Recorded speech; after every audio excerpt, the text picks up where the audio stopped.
यह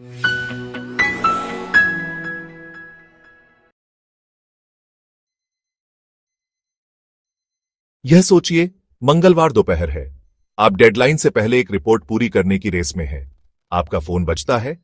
एक कलीग को फेवर चाहिए। आपके मैनेजर एक अर्जेंट प्रोजेक्ट के साथ आ जाते हैं। एक ईमेल आपको एक वीकली कॉमिटी ज्वाइन करने के लिए इनवाइट करता है। आप परेशान हो जाते हैं। आप हेल्प करना चाहते हैं, लेकिन घबराहट होने लगती है। न कहना नामुमकिन लगता है। यह सिर्फ आपकी कहानी नहीं है, यह बहुत से प्रोफेशनल्स की रियलिटी है।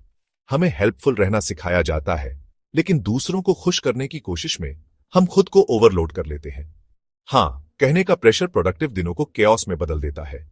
छोटी छोटी रिक्वेस्ट्स जमा हो जाती हैं और अचानक आप देर रात तक काम कर रहे होते हैं, ब्रेक नहीं लेते और बहुत थके हुए होते हैं। हां, कहने की आदत को छोड़ना मुश्किल है, क्योंकि दूसरों को निराश करने का डर होता है। लेकिन क्या होगा अगर ना कहना असल में ताकत और सेल्फ रिस्पेक्ट की निशानी हो? यह एक स्किल है जिसे आप सीख सकते हैं और प्रैक्टिस कर सकते हैं। आइए देखते हैं कैसे। ना कहना इतना मुश्किल क्यों है? गिल्ट एक बड़ा कारण है। हमें लोगों को निराश करने की चिंता होती है, खासकर दोस्तों या मैनेजर्स को। हमें किसी भी बात के लिए एग्री करना सिखाया जाता है, इसलिए ना कहना सेल्फिश लगता है। डर एक और रुकावट है। कॉन्फ्लिक्ट का डर, कुछ छूट जाने का डर या अनहेल्पफुल समझे जाने का डर।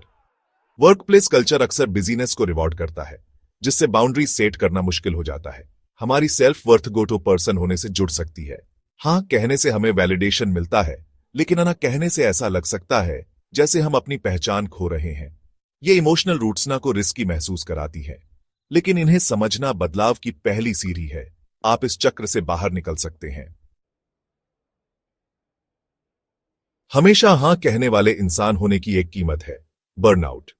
बहुत ज्यादा काम लेने से आपकी एनर्जी और पैशन खत्म हो जाता है। आप फोकस खो देते हैं, काम जल्दबाजी में करते हैं और गलतियां करते हैं। क्रिएटिविटी कम हो जाती है और सैटिस्फैक्शन फीका पड़ जाता है।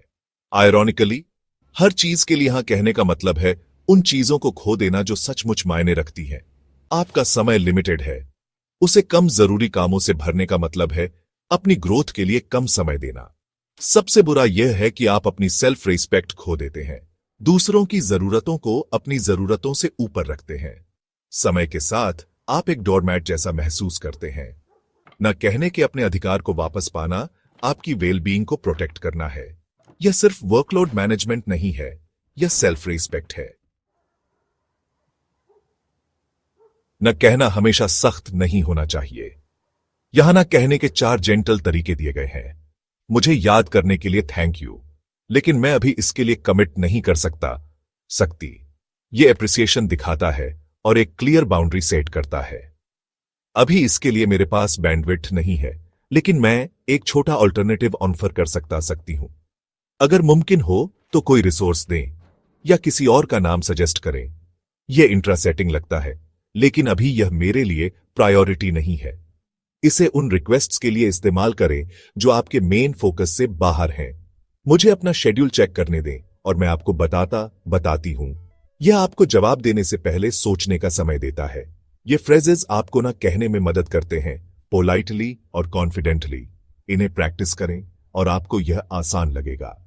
बाउंड्रीज को रेस्पेक्ट के साथ सेट किया जा सकता है। ना कहना जानना एक बात है, इसे करना प्रैक्टिस मांगता है। कॉन्फिडेंस बनाने के लिए कम प्रेशर वाली सिचुएशंस में छोटे से शुरू करें। अपने जवाब पहले से तैयार रखें, उन्हें पास रखें। अपनी प्रायोरिटीज और वर्कलोड को रेगुलरली रिव्यू करें। जब आप अपनी लिमिट्स जानते हैं तो नई रिक्वेस्ट्स को इवैल्यूएट करना आसान होता है। परफेक्शन की उम्मीद न करें, गलतियां सीखने का हिस्सा है। जो हुआ उस पर सोचें और फिर से कोशिश करें। आपकी हर बाउंड्री प्रोग्रेस है। छोटी जीत का जश्न मनाएं। बाउंड्री सेट करना एक जर्नी है, न कि एक बार का फिक्स। हर कदम आपको बैलेंस के करीब लाता है। ना कहना सेल्फिश नहीं है, यह सेल्फ केयर है। अपने समय और एनर्जी को प्रोटेक्ट करने से आप उन चीजों के लिए पूरी तरह मौजूद रह पाते हैं जो मायने रखती हैं। इसे ऐसे समझें जैसे आप पहले अपना ऑक्सीजन मास्क लगाते हैं। जब आप थके हुए होते हैं तो आप किसी की हेल्प नहीं कर सकते, यहां तक कि खुद की भी नहीं। ना, आपका ऑक्सीजन मास्क है। यह आपके पैशंस, गोल्स और रिलेशनशिप्स के लिए स्पेस बनाता है।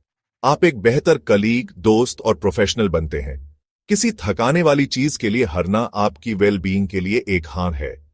अगली बार जब आप प्रेशर महसूस करें तो रुकें और पोलाइटली ना कहें। यह अनकंफर्टेबल लग सकता है, लेकिन यह आसान हो जाता है। आप ज्यादा कंट्रोल में और रेस्पेक्टेड महसूस करेंगे। ना कहना एक ज्यादा बैलेंस्ड, ऑथेंटिक लाइफ की कुंजी है।